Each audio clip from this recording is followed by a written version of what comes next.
안녕하세요. 오늘도 사연살롱을 찾아주셔서 감사합니다. 저는 결혼 5년 차로 3살이 된 예쁜 공주님의 엄마인 30대 주부입니다. 올해는 저한테는 좀 특별한 해인데요. 저는 어릴 때 친정엄마가 돌아가셔서 안 계시거든요. 그리고 올해 친정엄마가 돌아가신 지 꼬박 20년이 되는 해이고, 동시에 지금의 제 나이가 친정엄마가 돌아가신 나이라 기분이 많이 이상한데, 어렸을 때는 엄마가 이렇게 젊은 나이에 하늘나라에 가신지 체감하지 못했어요.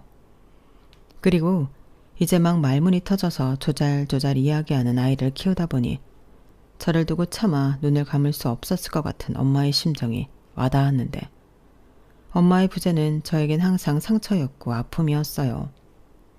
게다가 엄마가 돌아가시고 저는 할머니 손에서 자랐는데요. 이런 말은 저를 키워준 할머니한테 죄송한 말이지만 제 인생의 굴곡은 그때부터 시작되었다고 해도 과언은 아니었죠. 일단 아빠가 저를 두고 재혼하셨다가 결국 다시 이혼을 하시면서 제 의지와 상관없이 그 과정에 상처를 받게 되었는데, 아빠 딴에는 저에게 엄마의 자리를 메워주고 싶어서 한 재혼이라고 하셨지만 그건 아니었어요. 왜냐하면 새엄마는 저를 키울 마음이 전혀 없는 사람이었거든요. 그리고 새엄마는 저에게서 아빠를 완전히 뺏어가려고도 했는데 거기엔 또 나름의 이유가 있었어요. 새엄마가 아빠와 결혼할 당시 저보다 어린 딸을 데리고 시집을 왔는데요. 그 동생이 저희 아빠를 독차지하고 싶어 했어요. 아빠 하면서 외동딸 대접을 받고 싶어 했는데, 새엄마는 자기 딸이 그러길 바라니 저희 아빠를 온전한 자기 딸의 아빠로 살게 하려 철저히 저와 아빠를 갈라놓으려 하셨죠. 그러니 아빠 생각과 달리 아빠가 재혼을 했지만 저는 여전히 찬밥에 할머니와 살 수밖에 없었는데, 그렇게 한 3년 정도 아빠를 1년에 2-3번 볼까 말까 하니 할머니가 이건 안 될 일이라고 나서기로 마음을 잡수셨어요. 오죽하면 저렇게 살게 할 바에는 엄마와 새엄마를 이혼시키는 게 낫겠다고 마음을 독하게 드셨는데, 그리하여 새엄마의 독한 시집살이가 시작이 되었죠. 할머니가 무작정 저를 데리고 아빠 집에 들어가 살겠다고 하셨거든요. 그렇게 새엄마는 졸지에 시어머니와 전처 딸까지 함께 살게 되었고, 저희 할머니는 이복 동생이 저희 아빠를 독차지하는 꼴을 또 가만히 보지 않으셨는데, 야야, 네가 뭔데 거 가서 매달려 있노? 니는 항시 2번째다. 여 언니가 아빠 친딸이니까 1번, 니는 2번. 알았나? 이렇게 새엄마와 이복 동생이 보고 듣는 가운데 대놓고 차별을 했으니 새엄마가 폭발하게 되었어요. 그리하여 아빠를 뒤에서 조종해 할머니와 저를 다시 내보내고 이젠 아예 연을 끊고 살게 하려 이간질을 열심히 했는데, 그 수까지 모두 꿰뚫고 있던 할머니는 아빠가 없을 때 온갖 집안일로 새엄마를 가만히 있게 두지 않았어요. 거기에 아빠 돈도 할머니가 직접 관리하고 새엄마에게는 주급으로 생활비를 주신다며 그마저도 가계부를 쓰지 않으면 절대 안 준다고 했는데, 그렇게 재정 상태를 쥐고흔드는 할머니 탓에 새엄마는 아빠에게 이렇게 살 바엔 이혼을 하겠다고 집을 뛰쳐나가면서 아빠의 재혼은 깨지게 되었어요. 처음엔 아빠도 엄마 꼭 이렇게까지 해야 해? 물론 저 사람이 심한 건 나도 인정하는데 그래도 내 아내고 엄마 며느리잖아. 그리고 막말로 없는 것보다는 낫지 않아? 기어코 아들이 이혼당하는 꼴을 봐야 속이 시원하겠어. 라며 새엄마와 이혼을 하지 않으려 했는데, 할머니는 네 이혼하라고 이러는 기다 라며 아빠에게 하루라도 빨리 이혼하고 정신 차리라고 하셨어요. 그러면서 또 그럼 니는 클로운 돌이 박힌 돌 빼내려고 처리약을 쓰는데 아빠라는 니는 니 딸이 저렇게는 괄시 받는 게 괴한나? 나도 내 핏줄이 더 귀하지 너의 핏줄 거두는 거 한 개도 안 반갑다 라며 아빠를 혼내셨는데, 그때는 왜 제가 다 눈물이 나던지 저를 생각해주는 사람은 할머니밖에 없는 것 같더라고요. 그래서 속으로는 저런 아빠보다 할머니랑 둘이 사는 게 낫겠다는 생각을 많이 했는데, 그때는 몰랐지만 할머니는 건강이 아주 나쁘셨더군요. 어쩌면 그래서 더욱 제 걱정을 한 것 같았는데요. 할머니는 식구들에게 아무 말도 하지 않았지만 신장암을 앓고 있었어요. 가끔 포도당 맞으러 병원에 간다. 서울에 있는 작은 아빠 집에 다녀온다는 게 당신 병 때문이었더라고요. 저는 그때마다 옆집에 맡겨져 할머니 올 날만 기다렸는데 할머니는 그런 어린 소녀의 마음을 알고 계셨더라고요. 그래서 저를 아프게 하고 저를 밀어내려는 새엄마를 당신이 나서서 아빠에게서 떼어놓으려 하셨고, 아빠는 할머니가 아프다는 사실을 알고 할머니 뜻에 따랐는데 그렇다고 부녀의 정이 쌓이거나 사이가 좋아지는 일은 없었죠. 그리고 할머니는 제가 아빠와 산 지 2년도 되지 않아 하늘나라로 가셨고, 그 후로는 아빠와 쭉 둘이서만 살았는데 솔직히 좋은 기억은 별로 없네요. 그냥 각자 살았거든요. 서로에게 큰 관심과 걱정도 없이 그냥 한 집에서만 살았는데, 그래서 저는 아빠와 살고 있었지만 할머니가 그리웠고 엄마가 보고 싶었어요. 또 학교에 다니면서 쭉 느꼈던 점이 있었는데 어쩐지 저는 다른 아이들과는 좀 다르다는 생각이 강하게 들더라고요. 왜 엄마 없는 애는 티가 난다고 어른들이 그러시잖아요. 저는 저한테서 그런 티가 난다고 생각했어요. 다른 친구들은 전부 엄마가 있어서 머리 모양도 단정하고 옷도 신경 써서 입고 학교에 오는 것 같았는데 저는 아니니까 그런 게 늘 자신이 없었거든요. 그리고 자연스럽게 바쁘고 저에게 달리 관심이 없는 아빠와 살다 보니 하나부터 10까지 제 스스로 해야만 했는데요. 이건 뭐 어린 딸이 나이 많은 아빠를 더 챙기는 꼴이었어요. 청소도 그렇고 공과금 내고 심지어 슈퍼에서 간단한 식재료를 사다 제가 밥을 하기도 했는데, 그렇게 살다 보니 저는 빨리 어른이 되고 싶었어요. 그 이유는 간단했는데 혼자 살고 싶었거든요. 그리고 드디어 고등학교 졸업을 한 해에는 용돈을 모아 마련한 100만 원의 자립금으로 집을 나와 독립된 생활을 했는데, 말이 독립이지 그때 고생을 참 많이 했어요. 고시원, 고시텔, 반지하, 옥탑방, 심지어 쉐어하우스라고 방만 빌려 사는 생활도 했는데, 어린 여자아이가 그런 생활을 하는 게 쉽지 않아 보였겠지만 저는 나름 괜찮았어요. 그리고 아빠는 그래도 딸이라고 혼자 사는 저를 위해 매달 용돈은 보내주시기도 했는데요. 그게 큰 도움이 되기도 했어요. 그리하여 저와 아빠는 따로 떨어져 살면서 가끔 생사 확인차, 안부만 전화를 하며 각자 편하게 사는 걸 추구하게 되었고, 제가 철이 조금 들면서 그래도 아빠와 사이는 많이 좋아진 편이었어요. 제가 아빠를 걱정하고 챙기니 아빠도 그런 관심을 받고 싶었다는 듯 좋아하시더라고요. 그리고 저는 취업에 성공해 본격적인 돈을 벌면서 나름 독하게 살았는데, 혼자 살다 보니 돈이 제일 중요했거든요. 그때 당시 저에겐 돈으로 살 수 없는 행복 어쩌고 하는 것들은 모두 배부른 거짓말이었는데, 돈으로 행복을 살 순 없지만 돈이 있다고 불행한 사람은 없다고 생각했어요. 저는 행복보다는 힘들고 불행하고 싶지 않았기 때문에 아주 절실하게 돈을 많이 벌고 싶었거든요. 그러니 한참 놀고 싶고 연애하고 싶은 그런 나이임에도 불구하고 저는 연애를 해야겠다, 결혼을 해야겠다, 그런 생각을 할 겨를이 없었는데요. 사람의 인연은 아무도 모른다고 그 시절에 남편을 알게 되었어요. 남편은 거래처 직원으로 꽤 오랜 시간 알고 지냈는데 저 사람이 미래의 내 남편이 될 줄은 꿈에도 몰랐죠. 일단 말수도 별로 없었고 저를 좋아하는지 어쩐지 그 속을 알 수가 없는 사람이었는데, 서로 익숙해지고 편해지다 보니 업무적인 관계에서도 사적인 감정의 싹은 피어나더라고요. 그리고 그 사람을 조금씩 알게 되면서 나이, 사는 동네, 뭐 그런 시시콜콜한 것들을 알게 되었고, 남편이 먼저 고백을 하면서 저희 사이는 크게 변하게 되었어요. 솔직히 남편이 처음 고백을 했을 땐 저는 도망치기 급급했거든요.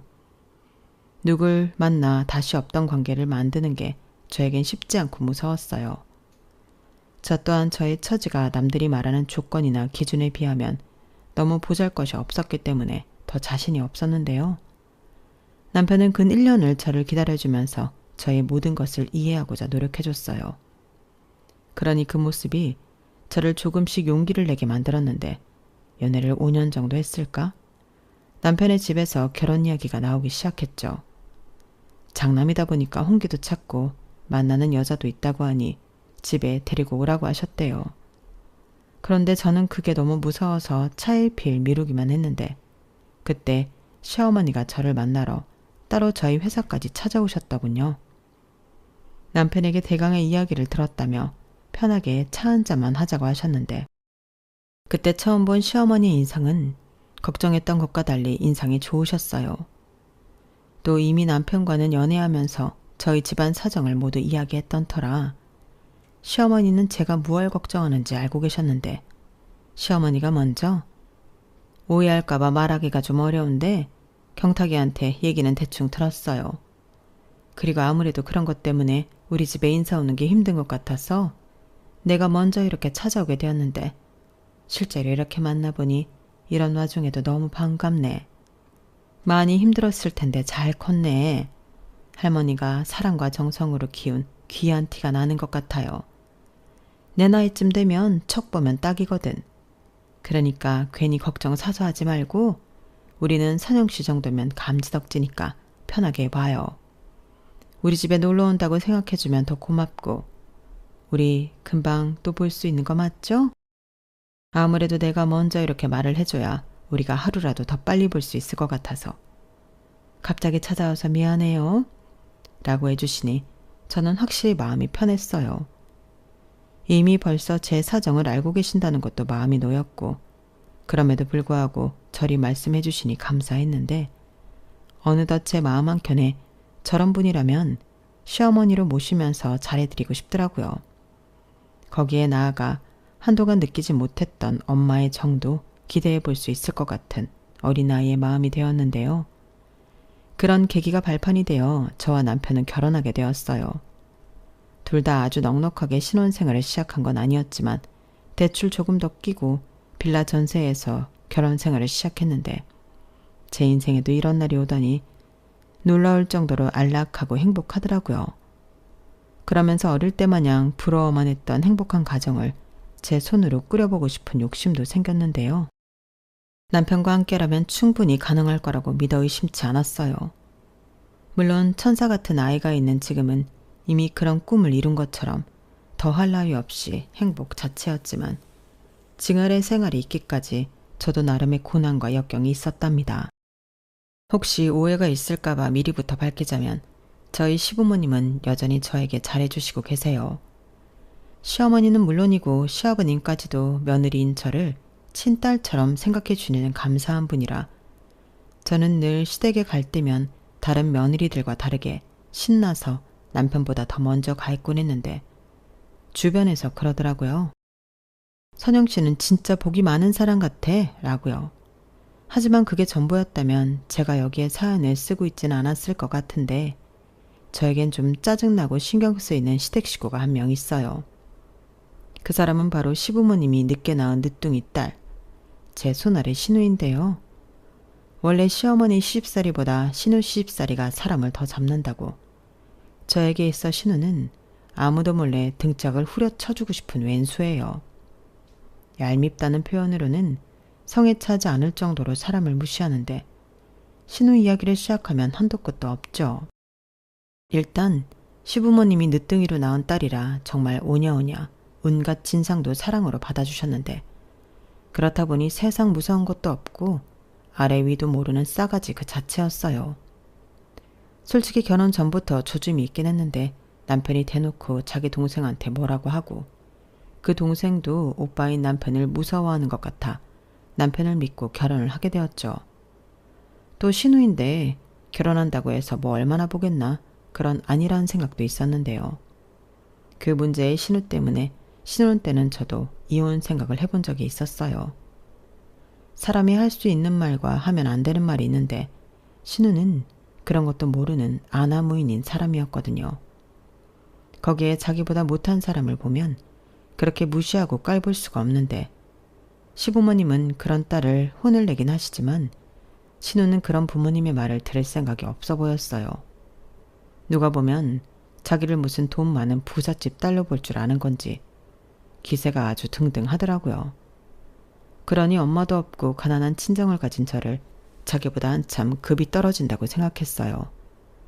아예 대놓고 저를 자기 집 레벨과 어울리지 않는다며 소위 말하는 신우이 짓 시자 노릇을 했는데 그때마다 제 속이 뒤집어졌어요. 그리고 아이러니하게도 시집살이 때문에 도망치듯 아빠와 이혼한 새엄마의 기분이 이랬을까? 이젠 얼굴도 기억이 나지 않는 그 여자 생각이 났는데 그만큼 신우의 시자짓은 사람을 환장하게 했죠. 오죽하면 제가 저보다 어린 신우의 말에 울컥해서 화장실에 들어가 한참을 울고 나온 적도 있었는데요. 그 모습을 본 남편은 신우를 쥐잡듯 잡기 시작했어요. 당연히 신우는 자기가 왜 오빠한테 혼이 나야 하냐며 발끈했죠. 아이씨, 왜 나한테만 뭐라고 해? 내가 만만해? 노인의 기집애, 아까 올케 언니한테 뭐라고 했어? 네 올케가 우리 집이랑 레벨이 안 맞아?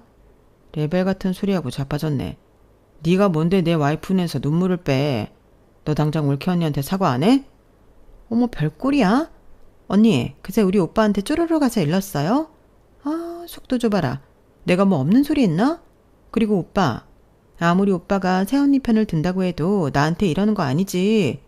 무슨 사과를 하라는 거야? 나 잘못 없어. 언니가 자격지심이 있어서 눈물바람 한 거지. 막말로 오빠랑 우리 집이 좀 손해보는 결혼하는 건 맞잖아. 맞긴 뭐가 맞아. 그리고 무슨 내가 손해를 봤다는 거야. 나는 우리 선영이 아니면 결혼 안 했어. 선영이라서 결혼한 건데 네가 뭘 안다고 나서. 아, 그러셔? 아주 사랑꾼 나셨네. 새언니는 좋겠어요. 조건도 언니 편만 들어주는 남편이 있어서. 어디 그것뿐인가? 언니 레벨에는 꿈도 못 꿀 우리 집에 시집까지 왔으니 언니도 선빵한 거지. 경은이 너 그만하지 못해. 어디서 버릇없게 올케 언니한테 그런 소리를 해. 그리고 경탁이 너도 아무리 네 동생이 잘못했어도 너무 뭐라고 하지 마라. 얘가 몰라서 실수한 거 가지고 왜 그렇게 몰아붙여? 네가 그러면 그럴수록 제가 더 심통 부리는 거 몰라? 내가 몇 번을 말해. 이게 다 엄마가 계속 애를 싸고 도니까 저렇게 위아래도 모르고 버릇없이 그런 거라고. 심통이 나서 사과를 안 하는 게 어딨어. 너 이놈의 기집애 당장 사과 못해? 싫어, 못해, 안 해. 오빠는 왜 나만 가지고 그래? 내가 뭘 잘못했다고. 우리 집이랑 새언니가 레벨이 안 맞는 건 다 아는 사실이잖아. 엄마 없이 자라서 아는 것도 없고. 나는 레벨이 맞는 사람끼리 어울리는 게 맞다고 생각해. 솔직히 격 떨어진단 말이야. 사람이 급이 있지. 오빠 너는 왜 그렇게 눈이 났냐? 너 조용히 못해? 아, 우리 며느리 괜히 시댁 갔다가 별소리를 다 듣네. 내가 대신 사과하마. 우리 애가 철이 없어 저런다. 예심 넓은 네가 참아. 왜 그래요? 참긴 뭘 참아? 그리고 왜 선영한테만 참으라고 해요? 좌우간, 진짜 내가 일해서 재 있을 때 집에 오기가 싫어. 그래? 말 잘했네. 그럼 오지 마. 그리고 새언니도 괜히 가증 떨지 말고 우리 집엔 제사나 명절에만 와요. 뭐 반가운 얼굴이라고 자주 와요. 우리 엄마 아빠가 잘해주니까 자기가 무슨 친딸이라도 된 줄 아는 거야? 진짜 기분 나빠. 너 그 입 다물지 못해? 아우, 저거 진짜 동생만 아니면 한 대 패주고 깽값 물어주는 건데. 자기야, 일어나서 짐 챙겨. 나는 더 이상 여기 못 있겠다. 경탁이 너까지 왜 그래? 아유, 선영아, 내가 미안해. 네 남편 말처럼 얼른 가라. 내가 현관 앞에 반찬 싸놨으니까 그거 꼭 들고 가. 경탁이 너는 운전 조심하고. 괜히 성질난다고 운전 막 하면 안 된다. 선영이 놀래.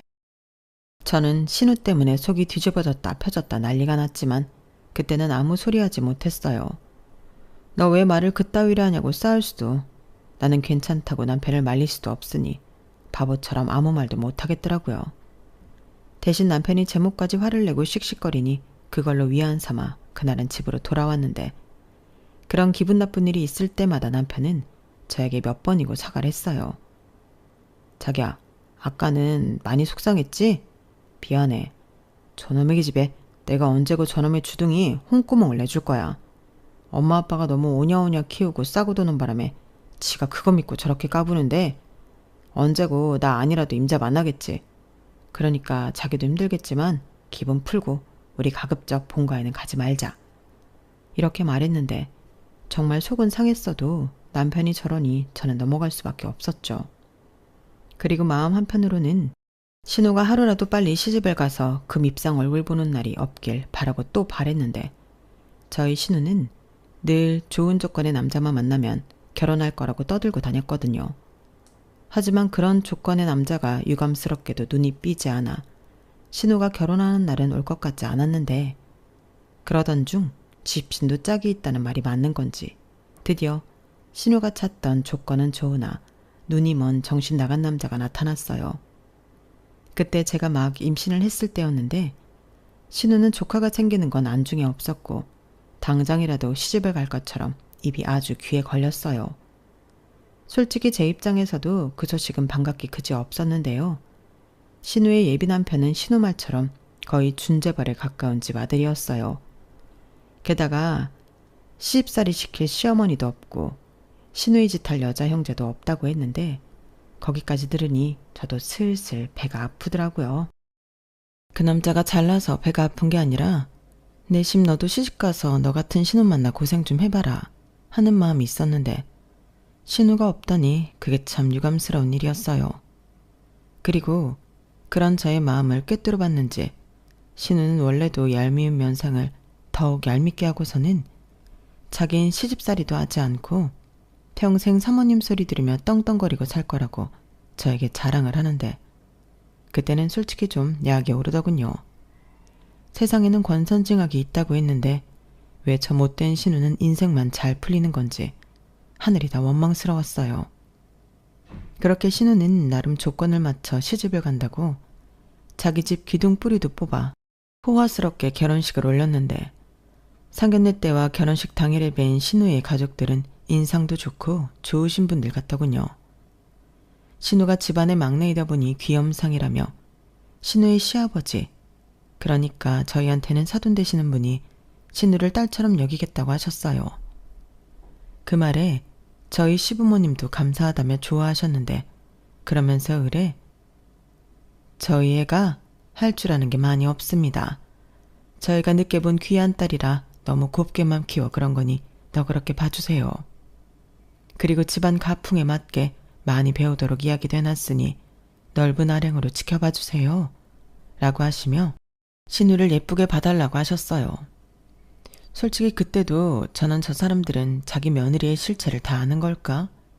괜히 꼬장을 부려보고 싶은 마음이 들기도 했는데 일단 빨리 시집을 가서 제 눈에 보이지 않게 되는 것이 중요하니 저는 적극 협조하기로 마음을 먹고 허벅지를 꼬집으며 역겨움을 참았어요. 가뜩이나 임신해서 비위도 약한데 신우가 하는 짓이 너무 밥맛이라 참는 게 힘들었거든요. 그리고 신우의 가증 섞인 연극에 속아 넘어간 듯 보이는 신우의 시아버님은 그저 허허 웃으며 이제 막 시집 오는 건데 모르는 게 당연하지 않겠냐고 당신은 다 괜찮다고 하시는데 사업을 크게 하셔서 그러신가? 소소한 일은 잘 신경 쓰지 않는 듯 보였어요. 그러니 그 말에 신우는 또 저를 향해 어깨를 으쓱하며 새침을 떨기 시작했는데 그렇게 신우는 자기가 바라는 대로 인생이 풀려가는 듯 보였어요. 그리고 저 역시 이제 허튼 꿈은 버리고 그래도 미우나 고우나 가족인데 이왕 시집간 거 이혼해서 돌아오지 말고 그 집에서 잘 살길 바랬는데요. 아니 웬걸? 결혼하고 3개월도 되지 않았는데 신우가 짐가방을 들고 친정에 와서 울고불고 난리가 났더군요. 저는 그때 산부인과에 가는 날이라 회사에 휴가를 냈고 남편은 저와 산부인과 진료를 받고 곧장 출근을 해서 저 혼자 시댁에 갔었는데 현관문도 열려있고 신우의 짜증 섞인 목소리가 현관 밖으로 새어나왔는데 사람 심리가 왜 그런지 저는 숨을 죽이고 그 소리에 집중했어요. 그때 저는 마침 점심시간이라 시어머니와 점심을 먹을 생각이었거든요.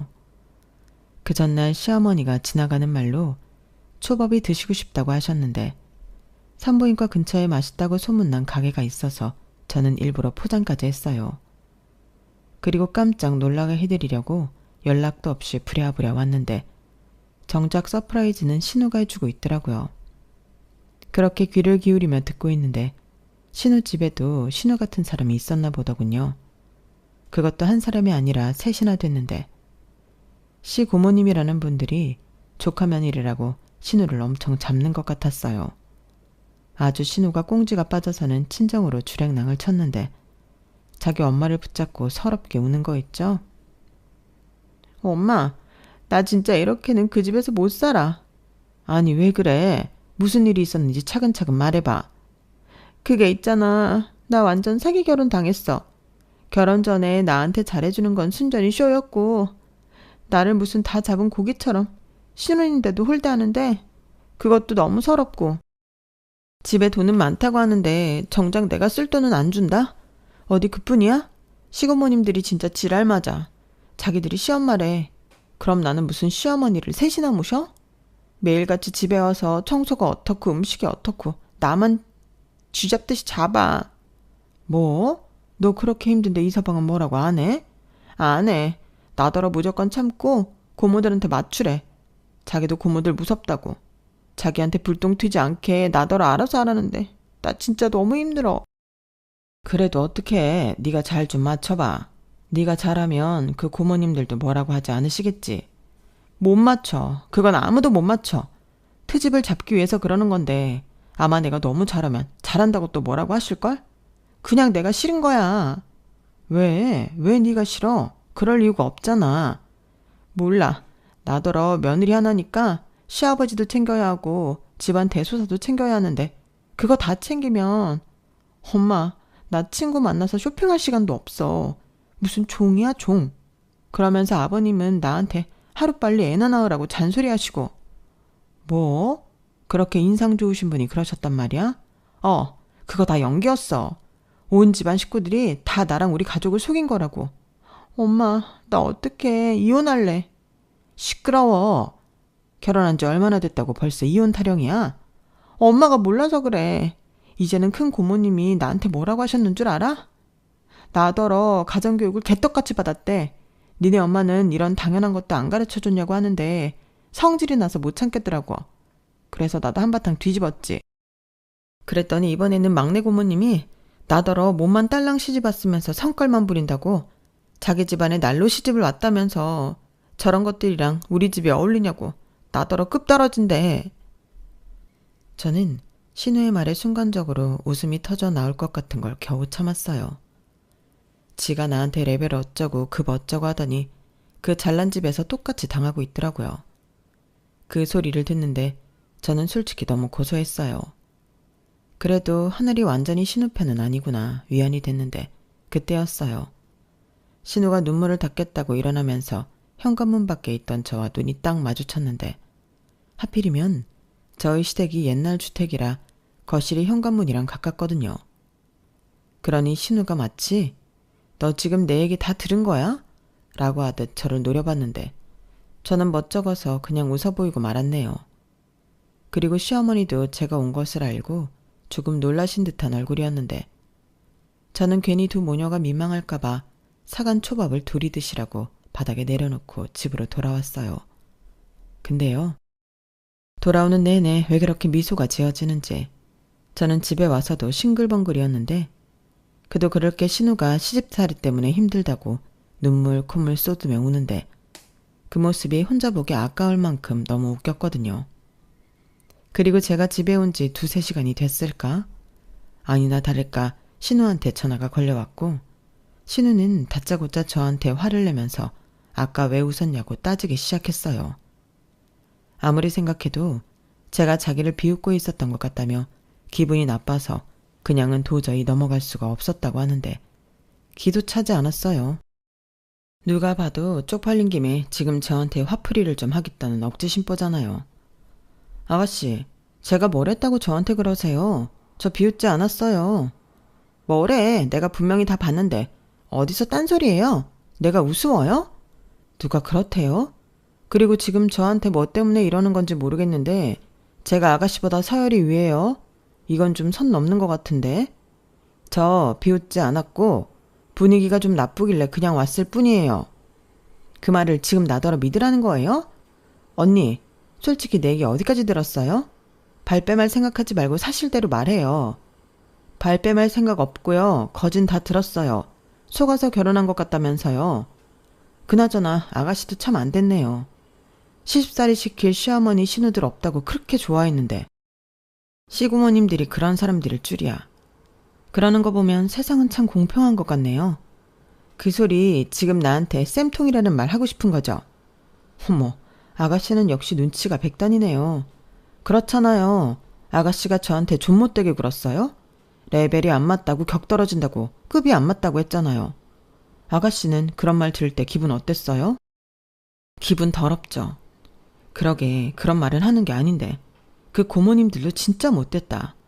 결혼식장에서는 그렇게 좋은 사람인 척 하시더니 실상은 아니었나 보네요. 됐어요. 언니는 언니나 잘해요. 지금 누가 누굴 걱정해?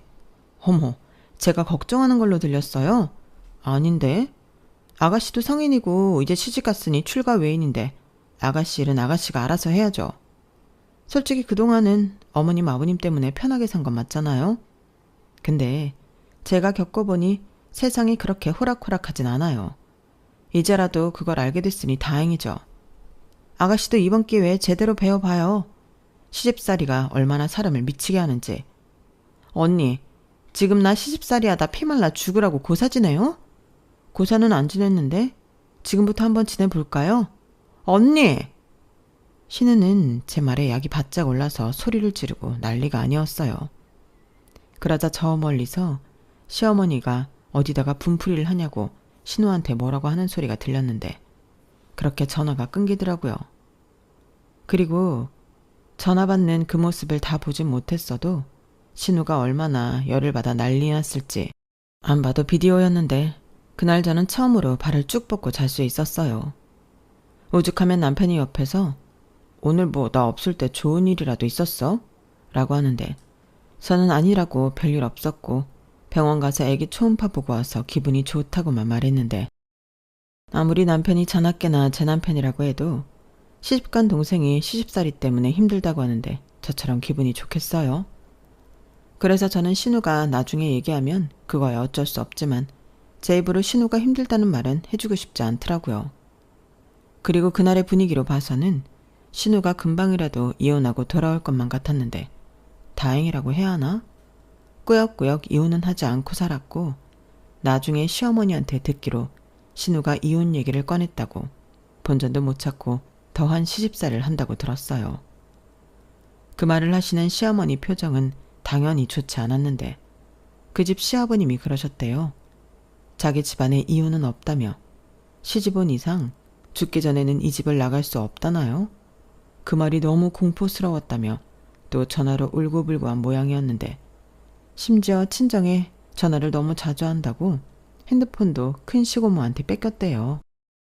거기에 정말로 이혼을 한다고 고집을 부리면 막강한 변호사 군단을 만들어 신우는 물론이고 신우의 친정도 막대한 배상을 하게 만들 거라고 협박을 한 것 같았는데 돈 많은 집이라고 좋아하더니 그 돈이 무섭긴 하더라고요. 그럼 밖에 나가 일이라도 하면 숨통이 좀 트일 텐데 그 돈 많은 집안이 며느리가 일할 필요도 없을 뿐더러 신우 역시 그런 와중에도 일할 마음은 또 없다 보니 적극적이지 않았는데 그럼 뭐 어째요? 그냥 살 수밖에요. 그래서 신우의 시집살이는 언제 끝날지 아무도 모르게 되었는데 그 탓에 시부모님 마음은 늘 불편하고 걱정이 많으셨어요. 당연하죠. 당신들은 그저 바람 불면 날아갈까 꼭지면 터질까 금이야 오기야 키운 딸이니까요. 그런데 옆에서 이 모든 사실을 알게 된 남편이 시부모님에게 이렇게 말했는데요. 엄마 아빠가 못 가르친 거 그 집에 가서 배우는 거니까 너무 속상해하지 마. 지도 적응하고 살려면 배워야지. 저 말을 듣는데 제 남편이지만 어쩜 그렇게 제가 하고 싶은 말을 탁 꼬집어 하는지 그날따라 남편이 더 멋져 보이는 거 있죠. 그리고 제가 출산을 임박해 회사를 그만두게 되었을 때도 남편은 그런 제 의사를 기분 좋게 존중해 주었는데요. 요즘 남자들 여자가 맞벌이하지 않으면 싫어한다고 해서 걱정을 많이 했거든요. 사실 저는 제가 엄마 없이 자란 아픔 때문에 우리 애는 엄마인 제 손으로 키우고 싶다는 생각을 오래전부터 하고 있었어요. 그래서 그런 제 마음을 조심스럽게 회사를 그만두기 전에 남편에게 이야기를 했는데요. 남편은 전혀 싫지 않다는 듯 맞아. 애는 엄마 손에 자라야 정서적으로도 좋지. 나는 자기만 좋다고 하면 대찬성이야. 그나저나 우리 애는 참 좋겠다. 선영이가 엄마라서. 라고 오히려 제 선택을 지지해 주던 사람이었어요.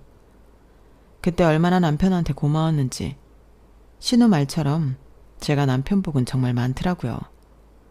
그리하여 저는 전화도 잘하지 못하는 신우 덕에 시집살이에서 해방되어 시댁도 마음껏 다니고 덩달아 친정 아빠도 좀 챙기면서 출산을 준비할 수 있었는데 그런 편안한 마음으로 아이를 낳아 그런지 저희 딸은 어린 신생아일 때부터 순하고 잘 웃는 아이였어요. 조리원에서도 무슨 이런 인형 같은 얘기가 있냐고 간호사 선생님들이 모두 예뻐하셨는데 그렇게 태생부터 사랑을 듬뿍 받더니 자타공인 사랑둥이가 되었어요. 그리고 집안에 아이가 태어나니 그 분위기가 확 바뀌었는데 생기와 사랑이 넘치게 되더라고요. 거기에 당신 딸에게는 그렇게 무뚝뚝할 수가 없더니 친정아빠는 요즘 제가 보내준 외손녀 사진과 동영상 보는 재미에 시간 가는 줄 모르신다며 저한테 오늘은 사진이나 동영상 없냐? 라고 연락도 자주 하시고 선물도 어찌나 자주 보내시던지 우리 아빠가 원래 저런 사람이었나? 딸인 저도 놀라는 일이 많았어요. 거기에 질세라 시댁에서도 첫손녀 사랑이 장난이 아니신데 이게 다 저희 딸이 태어나고 일어난 일이었어요. 오죽하면 저희 시부모님은 주말이면 제발 좀 애 좀 집에다 놓고 가라고 시아버님이 저희 부부만 돌려보내는 날도 많았는데 덕분에 처음 하는 육아지만 저는 전혀 힘들지 않았어요.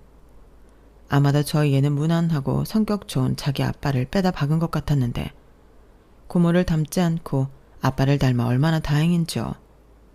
원래 임신하고 미워하는 사람을 애가 닮는다고 해서 제가 걱정이 많았거든요.